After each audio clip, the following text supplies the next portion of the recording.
দক্ষিণ ইরানের মিনাব শহরের একটি বালিকা বিদ্যালয়ে গত ফেব্রুয়ারিতে সংঘটিত প্রাণঘাতী হামলার ঘটনাটি ইচ্ছাকৃত নয় বলে দাবি করেছেন মার্কিন প্রেসিডেন্ট ডোনাল্ড ট্রাম্প। ফ্রান্সে অনুষ্ঠিত জি7 সম্মেলনের ফাঁকে এক সংবাদ সম্মেলনে তিনি জানান, যুদ্ধের বাস্তবতায় এ ধরনের ভুল ত্রুটি হতেই পারে এবং বিষয়টি বর্তমানে তদন্তাধীন রয়েছে।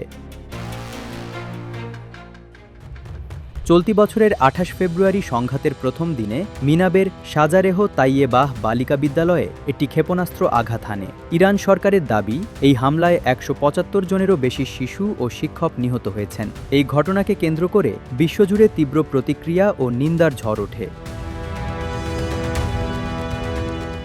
রয়টার্সের এক প্রতিবেদনে জানানো হয়েছে, মার্কিন সামরিক বাহিনীর প্রাথমিক অভ্যন্তরীণ তদন্তের ইঙ্গিত অনুযায়ী এই হামলার জন্য মার্কিন বাহিনীই দায়ী। লক্ষ্যবস্তু নির্ধারণে মার্কিন কর্মকর্তারা সম্ভবত পুরনো গোয়েন্দা তথ্য ব্যবহার করেছিলেন। তবে পেন্টাগন এখনও আনুষ্ঠানিকভাবে এই ফলাফল স্বীকার করেনি এবং তদন্তের পরিধি আরও বাড়ানো হয়েছে। সংবাদ সম্মেলনে মিনাব হামলার বিষয়ে সাংবাদিকদের প্রশ্নের জবাবে ট্রাম্প বলেন, কেউ ইচ্ছাকৃতভাবে ওই হামলা চালায়নি। যুদ্ধ খুবই নিষ্ঠুর এবং এতে ভুল ত্রুটি হওয়া স্বাভাবিক।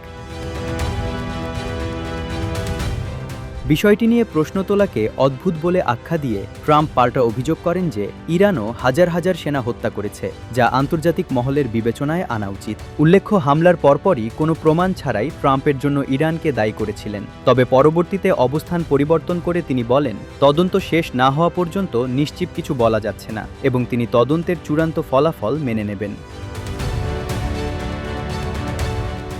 ইউএস সেন্ট্রাল কমান্ডের প্রধান জানিয়েছেন, এই তদন্ত বেশ জটিল, কারণ সংশ্লিষ্ট বিদ্যালয়টি ইসলামী বিপ্লবী গার্ড কোরের IRGC একটি স্থাপনার পাশে এবং ইরানের একটি সক্রিয় ক্রুজ মিসাইল ঘাঁটির সীমানার মধ্যে অবস্থিত ছিল।